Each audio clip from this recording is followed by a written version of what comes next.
14장, 로마서 14장 13절부터 마지막 23절까지 보겠습니다.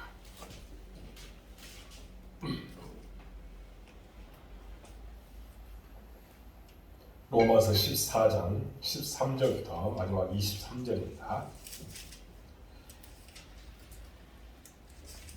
그런즉 우리가 다시는 서로 비판하지 말고 도리어 부딪힐 것이나 거칠 것을 형제 앞에 두지 아니하도록 주의하라. 내가 주 예수 안에서 알고 확신하니 무엇이든지 스스로 속된 것이 없으되 다만 속되게 여기는 그 사람에게는 속되니라.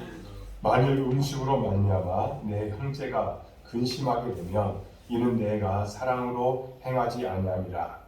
그리스도께서 대신하여 죽으신 형제를 내 음식으로 망하게 하지 말라. 그러므로 너희를 사는 것이 비방을 받지 않게 하라. 하나님의 나라는 먹는 것과 마시는 것이 아니요 오직 성령 안에 있는 의와 평강과 희락이라. 이로써 그리스도를 섬기는 자는 하나님을 기쁘시게 하며 사람에게도 칭찬을 받느니라. 그러므로 우리가 화평의 일과 서로 덕을 세우는 일을 힘쓰나니 음식으로 말미암아 하나님의 사업을 드리겠으나 만물이 다 깨끗하되 고리교로 먹는 사람에게는 악한 것이라. 고기도 먹지 아니하고 포도주도 마시지 아니하고 무엇이든지 내 형제로 거리끼게 하는 일을 아니함이 아름다우니라. 내게 있는 믿음을 하나님 앞에서 스스로 가지고 있으나 자기가 옳다는 바로 자기를 존재하지 아니하는 자는 복이 있도다. 23절을 함께 읽겠습니다. 의심하고 먹는 자는 정죄에 드러나니 이는 믿음을 따라 하지 아니하였기 때문이라. 믿음을 따라 하지 아니하는 것은 다 죄입니다. 아멘. 수요일에 나온 여러분들을 사랑하고 축복합니다. 말씀 안에서 하나님의 진리를 깨닫는 귀한 축복의 시간이 될 수 있기 바랍니다. 늘 하나님을 바라보십시오. 하나님을 의지하면 하나님께서 모든 것을 이끌어 주실 줄로 믿습니다. 오늘 우리가 말씀을 나누고자 하는 제목은 하나님과 사람에게 인정을 받으라 라는 내용으로 말씀을 나눌 때에 큰 은혜 받으시기 바랍니다. 한번 따라하겠습니다. 하나님과 사람에게 인정을 받으라. 여러분들 모두가 다 하나님과 사람에게 인정받으시기 바랍니다. 로마서 14장 1절부터 15장 13절까지 총 36절에는요. 그리스도인이 자신과 다른 그리스도인에 대하여 어떻게 대할 것인가 그 방법에 대해서 말씀하고 있습니다. 14장 1절에서 12절까지는 어떤 내용을 이야기하냐면 지난주까지죠. 그러니까 약한 성도들 어떻게 대해야 하는가에 대해서 이야기합니다. 그리고 오늘부터 14장 13절부터 15장 13절까지의 내용을 보면 이것은 어떻게 이야기하고 있냐면 강한 성도, 그러니까 어떻게 보면 믿음이 강한 성도는 그들의 자유를 어떻게 사용해야 하는가에 대해서 이야기합니다. 그러니까 믿음이 강한 성도는 믿음이 약한 자를 어떻게 대해야 될 것인가 거기에 대해서 이야기하는 것입니다. 여러분들 모두가 믿음이 강한 사람인 줄로 믿습니다. 그러면 우리가 믿음이 약한 사람을 어떻게 대해야 될 것인가 거기에 대해서 우리가 말씀을 우리가 살펴볼 필요가 있습니다. 오늘 본문은 강한 성도는 그들의 자유를 어떻게 사용해야 하는가에 대한 부분을 말씀합니다. 본문의 내용을 시작하기 전에 로마서 14장, 15장에 나오는 로마 교회 안에 있는 강한 성도, 약한 성도가 어떻게 나누게 되었는지에 대해서 우리가 배경을 살펴볼 필요가 있습니다. 약한 성도와 강한 성도, 이것이 좀 로마 교회 안에 확연하게 나타나게 된 거거든요. 그런데 이것이 나타나게 된 배경이 있다는 거예요.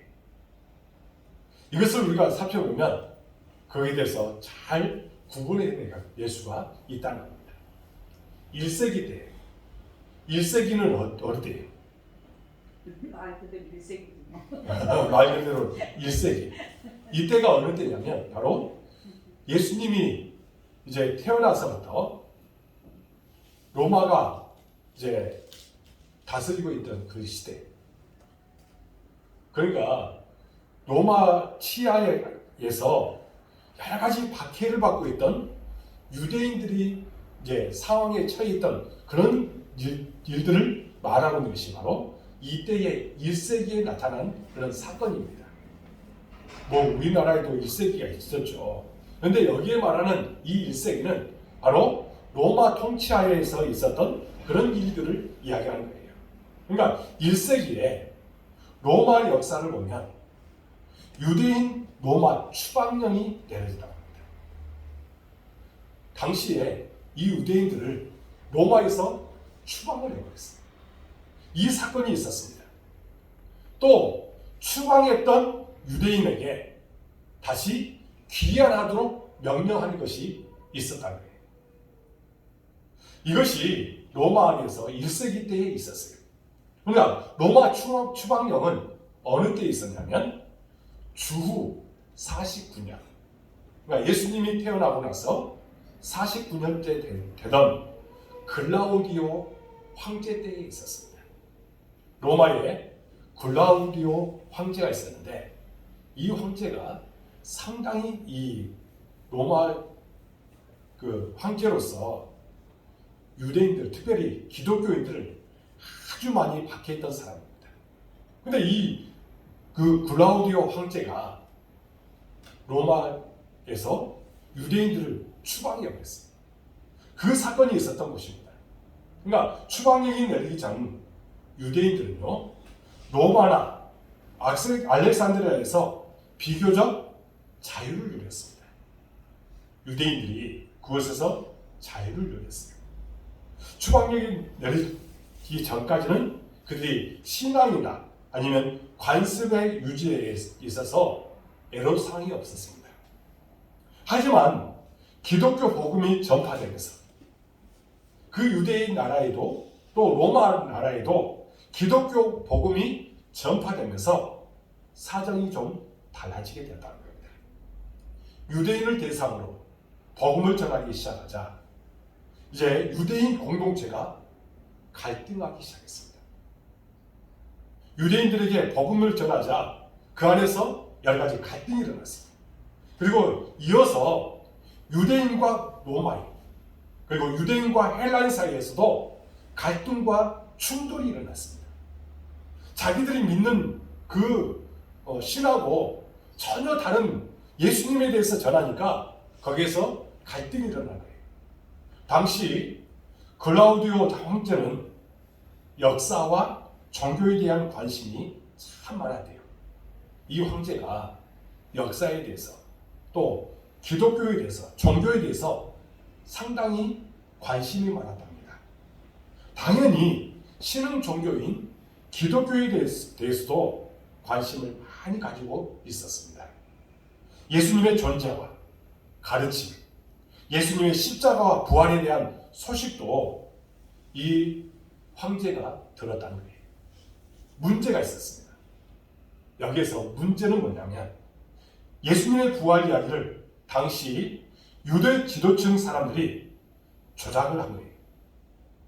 유대인들 중에 예수님을 믿지 않고 거기에서 지도격에 있는 이 사람들이 예수님의 부활에 대해서 조작을 했습니다. 어떤 조작을 했냐면 예수님이 진짜 부활한 것이 아니라 가짜로 부활한 것인데 이제 부활에 대해서 가짜를 이야기하는 거예요. 그러면서 예수님의 제자들이 시체를 훔쳐가 놓고 예수님이 부활하셨다고 헛소문을 퍼뜨린다고 그렇게 유대 지도자들이 헛소문을 퍼뜨린 거예요. 그러자 이 글라우디오 황제가 어떻게 했냐면 기독교는 시체를 도적질한 사람들이 만든 종교라고 생각하게 되었어요. 그래서 기독교를 박해를 한 겁니다. 그래서 이 두 가지 중대한 결정을 내리게 됩니다. 이 글라우디오 황제가.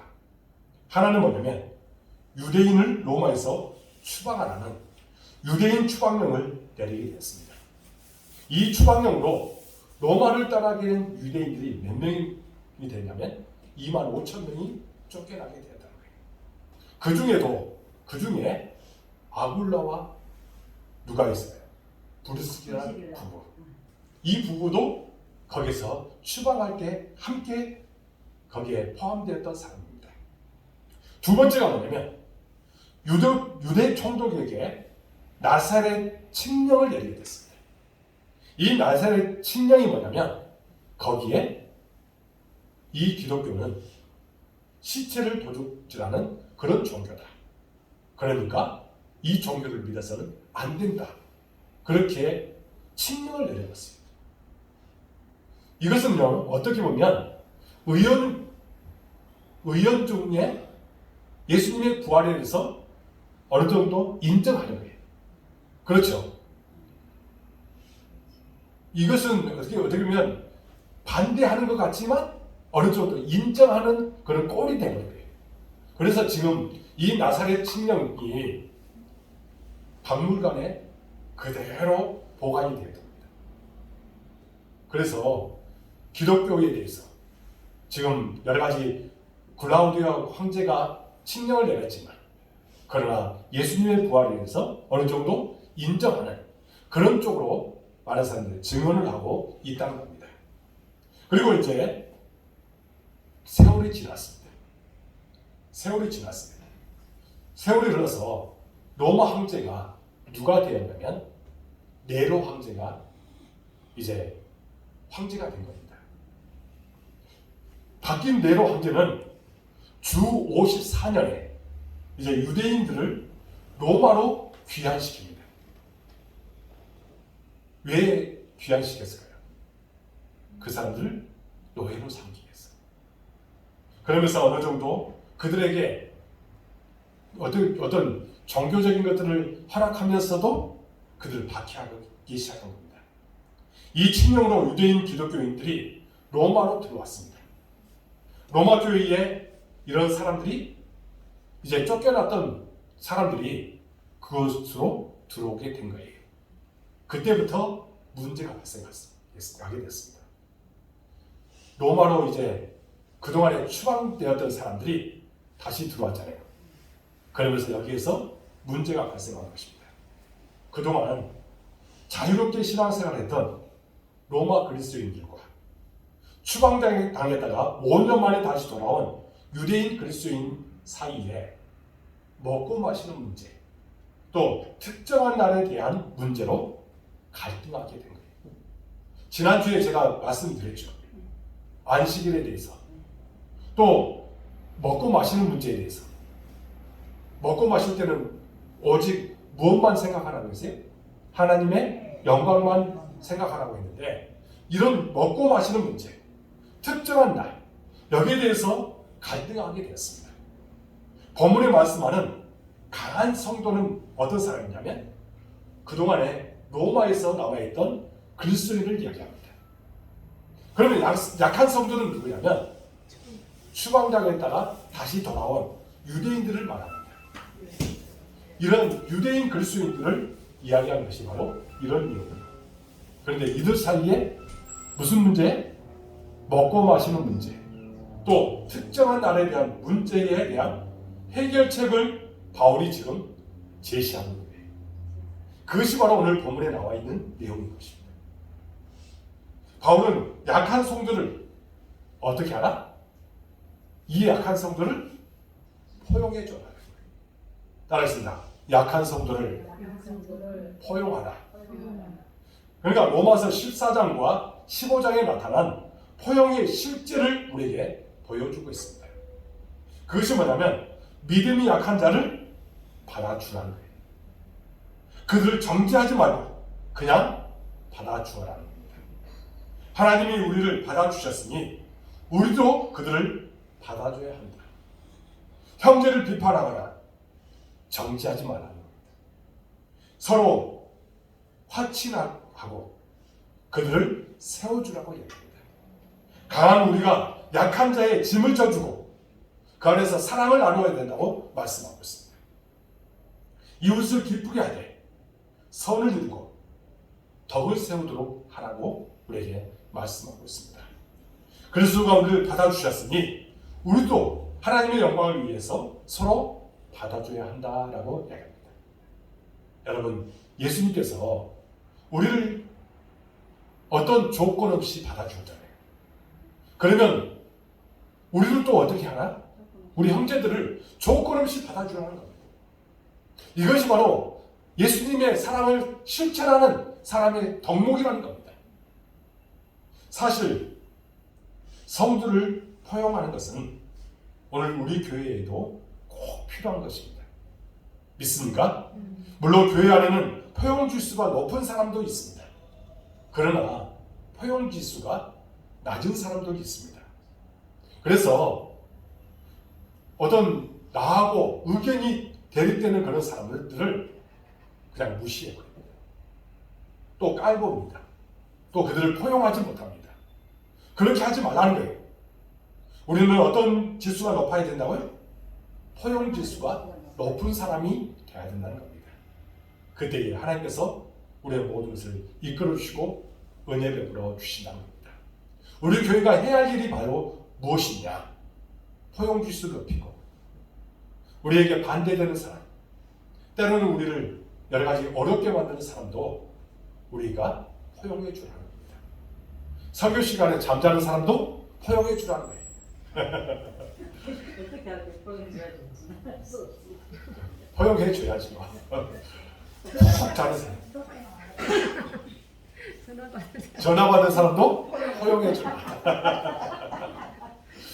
이것이 바로 우리의 마땅한 모습이라는 겁니다. 교회 안에서 무조건 배척해버리면 그 안에서 사랑이 없는 거예요. 예수님께서 무한정 우리를 받아주셨는데 우리가 그들을 향해서 포용해주고 사랑해주고 이것이 우리에게 마땅한 모습이라고 말씀하고 있는 것입니다. 사도 바울이 지금 로마서를 통해서 계속 이야기하는 것이 바로 이것입니다. 포용해주라는 겁니다. 예수님은요, 포용의 본을 어떻게 보여주시는지를 우리가 분명히 생각해 볼 필요가 있습니다. 예수님은 우리가 똑같은 몸을 입고 이 땅에서 사는 동안에 100% 완벽한 포용 지수를 보여주었습니다. 첫 번째, 예수님은요, 사람을 가리지 않고 모두에게 팔을 활짝 열어주었습니다.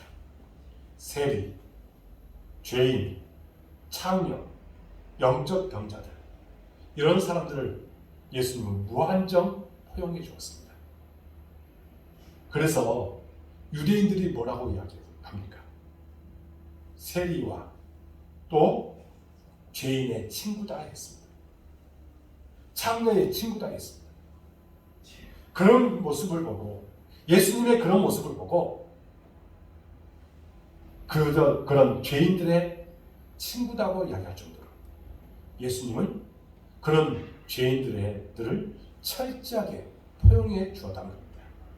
두 번째가 뭐냐면 예수님은 우리의 있는 모습 그대로를 받아주셨습니다. 흠과 약점, 못된 버릇, 편견, 중독, 실수 이런 것까지도 다 우리를 받아주셨잖아요. 여러분, 우리 자신들을 생각해보면 얼마나 더럽고 추한 죄인입니까? 제 자신을 봐도 그래요. 제 자신 안에 중독적인 것들이 너무 많습니다. 습관적으로 죄를 짓습니다. 제 생각 속에서 무한정 죄를 범하는 것들이 너무 많습니다. 여러분들 앞에 고백은 안 했지, 드러나진 않았지, 얼마나 추하고 얼마나 더러운지 모릅니다.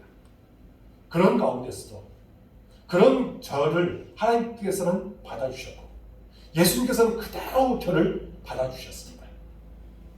여러분들도 마찬가지일 것입니다.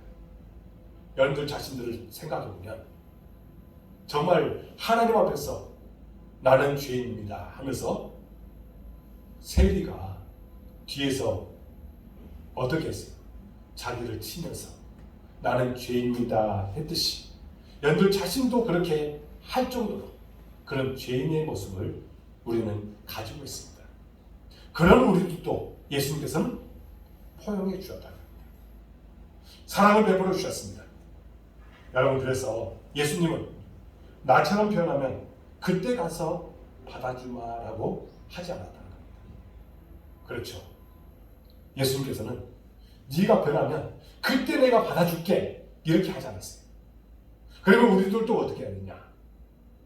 다른 사람을 향해서 네가 그때 좀 변하면 그때 내가 받아줄게 이렇게 해서는 안 되고, 우리는 오직 그들을 사랑으로 포용해 줄 수 있는 그런 우리의 삶이 될 줄로 믿습니다. 어떻게 예수님으로 인해 구원받은 우리는 왜 포용하는 삶을 살지 못할까요? 포용 지수를 높이고 싶은데 잘 되지 않는 분들은 다음과 같이 한번 해보시기 바랍니다. 포용하는 사람이 되려면 모든 사람을 그리스도가 목숨값으로 사신 죄인으로 보라는 겁니다. 예수님께서 그들을 목숨값으로 사신 사람들입니다. 우리들도 역시 마찬가지잖아요. 우리 주변에 죄인들, 죽어가는 사람들, 그런 사람들을 예수님께서는 목숨값으로 그들을 사셨습니다. 모든 크리스천을 가족이요 하나님의 선민으로 보라는 겁니다. 모든 약점과 모든 선미를 치료해야 하는 영적인 병으로 보라는 겁니다. 당신도 있는 그대로 받아줄 사람을 원하고 있지 않을지 우리가 살펴보면서 그들을 포용하게 해줄 수 있는 그런 사람이 되라고 얘기합니다. 그때 우리의 포용지수가 높아지게 될 줄로 믿습니다. 그러면 오늘 하나님이 주신 말씀을 생각해 보도록 하겠습니다. 오늘 본문은 말씀드린 대로 강한 성도는 그들의 자유를 어떻게 사용해야 하는가에 대해서 말씀하고 있습니다. 내용을 읽어보시면 쉽게 이해할 수 있습니다. 그래서 오늘 핵심적인 두 구절을 집중해서 제가 말씀을 드릴 겁니다. 오늘 17절에서 18절 말씀을 우리 한 목소리로 읽도록 하겠습니다. 오늘 17절에서 18절 말씀입니다. 시작. 하나님의 나라는 먹는 것과 마시는 것이 아니요 오직 성령 안에 있는 의와 평강과 희락이라. 이로써 그리스도를 섬기는 자는 하나님을 기쁘시게 하며 사람에게로 칭찬을 받느니라. 아멘. 이 말씀만 이해하면 본문 전체는 쉽게 이해가 된다는 것입니다. 오늘 17절에 뭐라고 했어요? 하나님의 나라는 먹는 것과 마시는 것이 아니요 라고 했습니다. 바울은 먹는 문제, 마시는 문제, 나라의 문제는 하나님의 나라의 본질적인 문제가 아니라는 겁니다. 이런 마시는 것, 또 어떤 먹는 것, 이것은요 하나님의 나라에서 본질적인 것이 아니에요. 이것은 비본질적인 것이라는 겁니다. 지금 우리가 추구해야 할 부분은 본질적인 것이 아니라 비본질적인 것을 가지고 낭비하고 있다는 겁니다. 그 낭비를 버리라는 거예요. 그리고 18절에 보면 이런 내용이 나요. 이로써 그리스도를 섬기는 자는 하나님을 기쁘시게 하며 사람에게도 칭찬을 받느니라 했습니다. 이 말씀은 그리스도인은 삶을 통해서 위로는 하나님을 기쁘시게 하고 아래로는 신자이든 불신자이든 사람들에게 칭찬을 듣고 살아가라는 겁니다. 여기에서 오늘 설교 제목 하나님과 사람에게 인정을 받으라가 나온 것입니다. 어떤 전사님이 계셨습니다. 오래전에 이제 돌아가신 분이죠. 근데 이분이 전도사님으로서 교회를 세 곳을 개척을 했고 또 농촌교회를 교회를 섬겼답니다. 은퇴하신 후에 그 교회에 이제 자기 모교회에 시무 장로님이 되었고 또 은퇴 장로님으로서 이제 마무리를 짓게 되었답니다. 그런데 이분 집 뒤편에 참 강팍한 할아버지가 한 분 계셨대요. 정말 강팍했대요. 뭐 이렇게 찌르면 피도 안 나올 정도로 그 정도의 강팍한 사람이었답니다. 그런데 어느 날 이분이 예수님을 믿게 됐대요. 그것도 자기 발로 교회를 오게 된 거예요.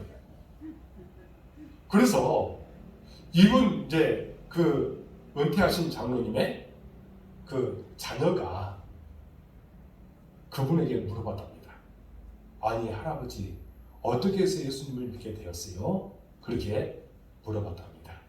그랬더니 그러니까 너희 아버지 은퇴하신 그 전사님 그분 때문에 내가 예수님을 믿게 되었다. 이 사람은 법 없이도 살 것이고 이 사람을 보니까 예수님을 보는 것 같다. 그렇게 해서 그 사람이 정말 강팍했던 사람이 예수님을 믿게 되었다는 겁니다. 여러분 우리가 어떤 모습으로 나가야 됩니까? 우리를 보고 사람들이 칭찬을 하고 우리를 통해서 많은 사람들이 그리스도께 돌아오는 그런 역사가 우리 가운데 있어야 된다는 겁니다. 우리가 각자 있는 그 처소에서 그리스도의 향기를 나타내는 그리고 하나님께서 원하시는 모습으로 나아가라는 겁니다. 우리가 본문에서 믿음이 강한 자에게 비판하지 말라, 거린돌이 되지 말라 등등의 말씀이 나오고 있지만 중요한 것은 성도는 하나님께는 기쁨이 되는 삶, 사람에게는 칭찬 듣는 삶을 살아가라고 말씀하고 있는 것입니다. 고 오카는 목사님이 로마서 14장, 그러니까 포용해주라 이런 내용을 가지고 설교를 했답니다. 그랬더니 술 마시는 성도, 또 담배 피우는 성도, 도박하는 성도, 바람 피우는 성도들이 상당히 좋아하더래요. 너무 포용해주라고 하니까 좀 믿음이 연약한 자를 받아주라는 그 말씀을 그냥 오해해서 이렇게 받고는 너무 좋아하더래요. 그 이야기가 이제 오카는 목사님에게 들린 겁니다. 그래가지고 다음 주일 지난 이제 설교를 하면서 지난 주일 설교는 술, 담배, 도박하고 바람을 피우라는 말이 아니고 핵심은 우리의 삶의 목적이 주님을 위하여 사는 것입니다 라고 다시 교정해서 이야기해 줬답니다. 여러분 그렇잖아요. 그 사람들은 무조건 포용해 주는 것도 중요하지만 그들에게 우리의 삶의 목적은 누구를 위해서 사는 거예요? 주님을 위해서 사는 것 아닙니다. 그러면서 설교하면서 이렇게 이야기했답니다. 주님을 위해서 사는 사람은 그렇게 살아서는 안 됩니다 라고 이야기해 줬답니다. 여러분 중요한 것은 그리스도인은 하나님과 사람에게 인정을 받아야 된다는 겁니다. 그렇게 살려면 먹는 것, 마시는 것, 주의성수 문제, 신앙으로 반듯하게 살 수밖에 없다는 겁니다.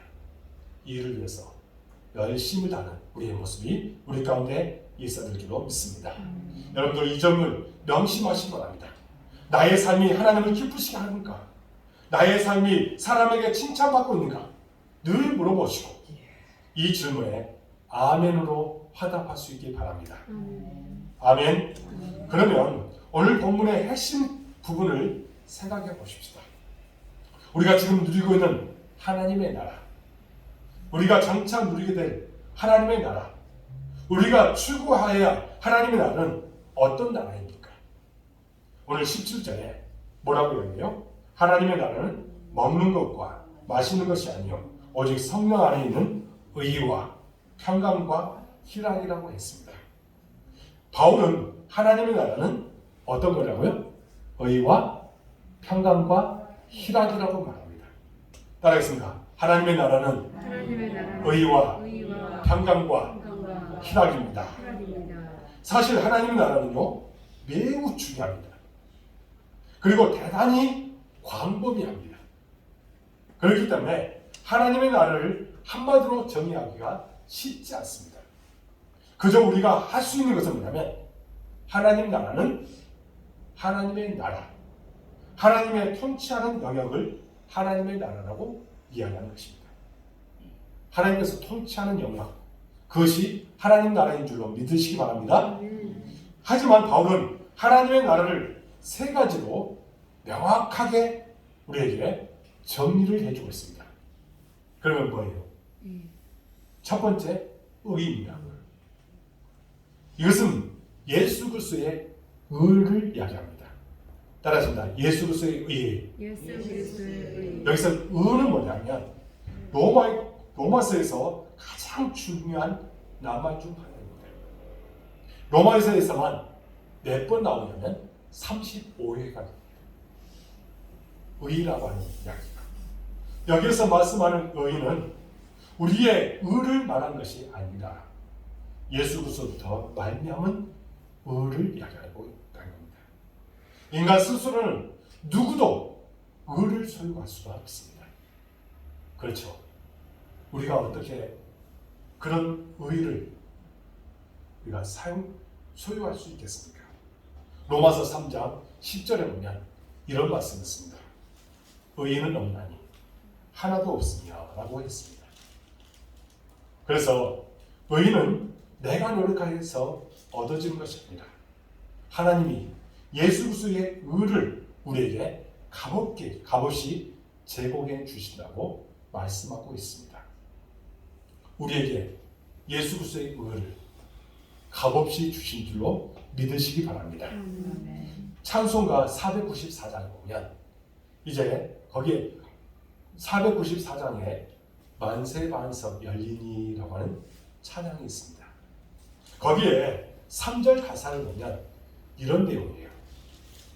빈손들과 앞에 가 십자가를 붙드네 의가 없는 자라도 도와주심 바라고 생명생에 나가니 나를 씻어 주소서 라고 하는 그런 찬양입니다. 그런데요, 이것을 의역해서 해석해 주는 것이 톰 레이드라는 목사님이 의역해서 이것을 해석을 해주고 있습니다. 어떻게 해석해 주냐면 빈손 들고 나아가 이것을 어떻게 말씀하냐면 내 손으로 내가 가져간 것은 아무것도 없다는 겁니다. 십자가를 붙드네 다만 당신의 십자가를 내가 붙듭니다 라고 했습니다. 의가 없는 자라도 벌거벗었으나 옷 입기 위하여 당신께로 갑니다 라고 합니다. 그러니까 오늘 의는 예수 그리스도의 의라는 거예요. 그러니까 예수님께로 가면 그 의를 우리에게 주신다는 겁니다. 도와주신 바라고 여러분 은혜 받기 위하여 당신을 바라봅니다. 생명샘에 나가니 나는 그 샘으로 달려갑니다. 나를 씻어 주소서. 나를 씻어 주소서. 구주여 그렇지 않으면 내가 죽나이다 했습니다. 그렇습니다. 우리가 예수님을 영접하는 순간 우리에게 예수님의 의를 입혀주실 줄로 믿습니다. 그러므로 우리가 예수님을 통한 의 이것이 하나님의 나라에 이르는 의인 줄로 믿으시기 바랍니다. 그리고 두 번째가 뭐냐? 평강을 원합니다. 하나님 아버지의 평강을 이야기합니다. 우리가 예수님을 믿어서 하나님께서 우리를 의롭다고 하시면 그 결과로 우리에게 오는 것이 하나님과 더불어 화평하는 일입니다. 평안을 누리는 것입니다. 평화에 대한 중요한 성경 구절 두 구절이 나와 있습니다. 로마서 5장 1절에 보면 이렇게 말합니다. 그러므로 우리가 믿음으로 의롭다 하심을 받았으니 우리 주 예수 그리스도로 말미암아 하나님과 화평을 누리자 했습니다. 우리가 예수 그리스도로 말미암아 예수님과 하나님과 화평을 누리자고 하는 것입니다. 빌립보서 4장 6절에서 7절에 보면 아무것도 염려하지 말고 다만 모든 일에 기도와 간구로 너희 구할 것을 감사함으로 하나님께 아뢰라. 그리하면 모든 지각에 뛰어난 하나님의 평강이 그리스도 예수 안에서 너희 마음과 생각을 지키시리라 했습니다. 여러분, 하나님 나라는 하나님과 더불어 누리는 화평, 평강의 삶이 그 삶을 이야기하고 있는 것입니다. 그러므로 우리 안에 진정 하나님의 나라를 이루기 위해서는 우리 안에 예수 그리스도 안에서의 평강이 임하게 될 줄로 믿습니다. 세 번째가 뭐냐? 희락입니다. 이것은 성령의 희락을 말합니다. 성도의 특징, 교회의 특징 중에 으뜸이 바로 희락이라고 할 수 있습니다. 여러분, 희락이 뭐예요? 즐거움과 기쁨을 이루는 말을 이야기합니다. 그러니까 우리는 예수님 안에서 기쁨을 누리고 즐거움을 누릴 수 있어야 된다는 겁니다. 이 희락은요, 인위적으로 만들어내는 기쁨이 아닙니다. 성령님이 우리와 함께 하심을 그 안에서 성령님께서 우리에게 주신 그 희락, 이것을 말씀하고 있는 것입니다. 예수님 안에서 누리는 그 희락, 이것을 우리에게 말씀하고 있습니다. 그러니까 우리는 하나님의 나라를 이야기할 때 성령께서 부어주시는 그 희락, 즐거움, 기쁨, 그것을 누리며 살아가는 것이 진정한 하나님의 나라를 우리가 이루어가는 것이라고 말씀하고 있다는 겁니다. 그러므로 여러분들 모두가 그 안에서, 예수님 안에서 참된 희락을 누리고 살아갈 수 있기 바랍니다. 그때 여러분들 안에 하나님의 나라가 반드시 임하는 놀라운 역사가 있게 될 줄로 믿습니다. 그래서 오늘 말씀에 하나님의 나라는 의와 평강과 희락이라고 말씀하고 있습니다. 여러분들 안에 이런 예수 그리스도의 의, 또 하나님 예수 그리스도께서 주신 평강, 또한 성령께서 여러분들에게 누리게 해주신 그런 즐거움, 기쁨, 희락이 넘칠 수 있기를 주님의 이름으로 축복합니다. 그때 여러분들 안에 하나님의 나라가 반드시 임하는 놀라운 역사가 있게 될 줄로 믿습니다. 이제 말씀을 맺습니다. 우리는 예수님을 믿음으로 하나님의 나라에 이미 들어가게 되었습니다. 장차 들어갈 하나님의 나라를 추구하며 사는 사람들입니다. 그런 사람들이 신앙생활하면서 믿음이 강하다고 약한 자를 비판해서는 안 된다는 겁니다. 그러지 말라는 것입니다. 이제 우리는 하나님 나라 시민으로서 믿음이 약한 자를 세워주는 그 일에 최선을 다하는 우리가 되어야 될 줄을 믿습니다. 그들을 비난하지 말고 그들을 세워주는 일에 최선을 다하는 그런 모습을 보일 때에 그것을 우리를 통해서 기뻐하실 줄로 믿습니다. 그리고 나아가서 세상 사람들에게 칭찬받는 그리스도인의 사명을 잘 감당하는 여러분들 모든 모습이 되시기를 주님의 이름으로 축복합니다. 여러분들 안에 하나님의 나라가 임하여서 이제는 의와 평강과 희락이 넘치는, 그래서 하나님의 뜻을 나타내는 여러분들의 모든 삶이 되시기를 주님의 이름으로 축복합니다. 기도하겠습니다. 하나님 아버지 감사합니다.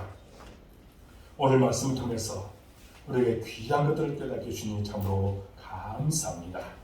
우리는 무엇보다도 하나님과 사람에게 칭찬받는 인생을 살아가도록 도와주옵소서. 과연 우리의 모습들을 바라보면 부끄러운 것들이 너무 많음을 고백합니다. 용서하여 주옵소서. 회개합니다. 하나님 불쌍하여 주셔서 이제는 믿음이 내가 강하다고 해서 약한 사람들을 비난하지 아니하고 그들의 걸림돌이 되지 않도록 도와주셔서 진정 우리는 그들을 세워주는 역할들을 잘 감당하도록 인도하여 주옵소서. 하나님의 나라는 의와 평강과 희락이라고 했는데 우리 안에 이런 하나님의 나라가 이루어지도록 축복하여 주옵소서. 그래서 날마다 하나님을 자랑하고 하나님께 영광 돌리는 신령이 되도록 인도하여 주옵소서. 주님을 믿는 것이 행복하고 주님과 동행하는 것이 행복한 우리의 삶이 되도록 인도하여 주옵소서. 그리고 그 하나님을 많은 사람들에게 증거하고 자랑할 수 있는 신령이 되도록 인도하여 주옵소서. 우리 복된 교회를 사랑해 주시고 이곳까지 도와주시니 참으로 감사합니다. 모든 것이 다 하나님의 은혜요 축복임을 믿습니다. 하나님께서 우리 교회에 복을 열어주셨습니다. 앞으로도 더 풍족한 그런 복을 열어주시고 그 복을 많은 교회에 많은 사람들과 나눌 수 있는 우리 교회의 역할들을 감당하도록 도와주옵소서. 우리 교회가 성장하고 부흥하기를 원합니다. 사람을 보내주시고 동역자를 보내주셔서 주의 거룩하신 뜻이 나타나게 하여 주옵소서. 특별히 아버지 하나님 이번 추수감사주일과 우리 복된 교회의 4주년 찬양 축제 예배를 하나님 앞에 드리고자 합니다.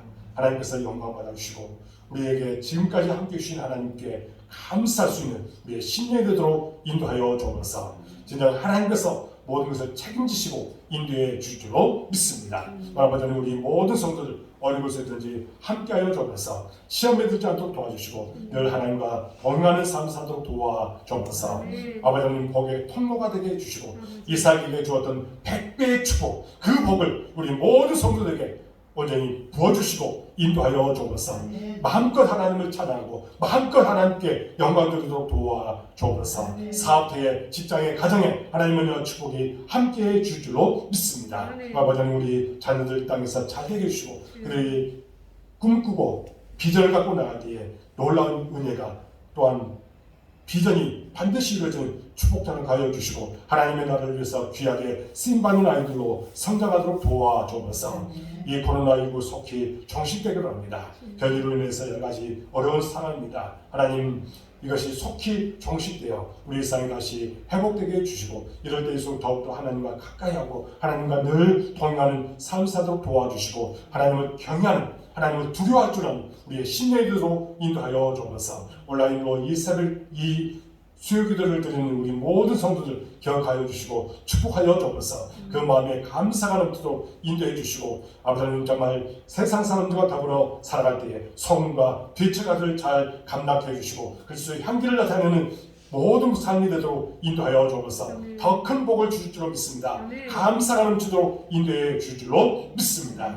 이곳에 또한 참여한 우리 권사님들 주님께서 붙잡아 주옵소서. 기도의 삶을 잘 감당할 때에 하나님 그 기도 가운데 역사가 나타나게 해주시고 우리 교회가 더욱더 성장하게 해주시고 또 자녀들을 위해서 간절하게 기도할 때 그 자녀들이 이 땅에서 잘 되게 해주시고 또 아버지 하나님 마음의 평안함과 기쁨이 넘치도록 도와주시며 아버지 하나님 놀라운 기적들이 반드시 임하게 될 줄로 믿습니다. 우리 교회를 위해서 더욱더 기도하기에 놀라운 은혜가 넘치게 될 줄로 믿습니다. 가정에 평안함을 주시고 가정에 놀라운 은혜와 사랑이 풍족하게 임하게 하여 주옵소서. 더 큰 복을 주실 줄로 믿습니다. 감사가 더욱더 충만하도록 인도해 줄 줄로 믿습니다. 날마다 하나님의 뜻 안에서 복되게 살아가도록 인도하여 주옵소서.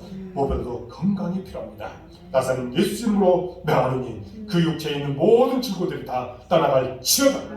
주여 함께해 주시고 은총을 허락하여 주시옵소서. 이민수 집사님 주님께서 붙잡아 주옵소서. 아버지 하나님 건강 가운데 주님과 늘 경험하는 삶을 살게 해주시고 아버지 마음에 평안함을 주시고 기쁨 가운데 살아가도록 인도하여 주옵소서. 하나님 앞에 기도한 것들 반드시 응답될 줄로 믿습니다. 놀라운 은혜가 그 위에 풍족하게 임하도록 역사해 주옵소서. 날마다 주의 성전을 위해서 예수고 수고할 때 열매 맺도록 인도하시고 역사해 주옵소서. 우리 윤순중 선교님 주님께서 또한 기억하여 주옵소서. 주님의 사랑이 넘치게 해주시고 하나님 그 안에 정말 그리스도의 평강이 넘치게 해주시고 건강을 지켜주시고 저의 주님과 늘 동행하는 삶 사도록 도와주옵소서. 계획한 것들도 있습니다. 뜻하는 바가 있습니다. 하나하나 성취되어지는 역사도록 함께 하시고 은혜 베풀어 주옵소서. 우리 사모 또한 건강 주옵시고 하나님 중보하며 기도하는 것들 반드시 응답되도록 축복해 주시고 마음에 기쁨이 넘치도록 인도하여 주옵소서. 정말 성도를 돌보고 성도를 위해서 정말 섬김의 도리를 다할 때에 아름다운 열매 맺도록 인도하여 주옵소서. 우리의 자녀도 주님께서 사랑해 주시고 이 아이의 앞길을 책임져 주실 줄로 믿습니다. 비전이 온전히 이루어질 줄로 믿습니다. 주님께서 모든 것을 다스리시고 축복하여 주옵소서. 특별히 아버지 하나님 우리 교회에 여러 가지 해야 할 일들이 많은데 하나님께서 모든 것을 도우시고 놀라운 사랑이 넘치게 해주시고 우리 모두가 하나 되어서 이 모든 일들을 아름답게 성취하도록 도우시고 함께하여 주옵소서. 주께서 우리의 모든 것을 책임지실 것을 믿사옵고 예수 그리스도의 이름으로 간절히 기도하옵나이다. 아멘. 하늘에 계신 우리 아버지, 아버지의 이름을 거룩하게 하시며 아버지의 나라를 오게 하시며 아버지의 뜻이 하늘에서와 같이 땅에서도 이루어지게 하소서. 오늘의 일을 원하여 지어주시고 우리가 우리에게 잘못한 사람을 용서해 준 것 같이 저를 용서해 주시고 우리를 시험에 빠지지 않게 하시고 악에서 구하소서. 나라와 권능과 영광이 영원히 아버지의 것입니다. 아멘.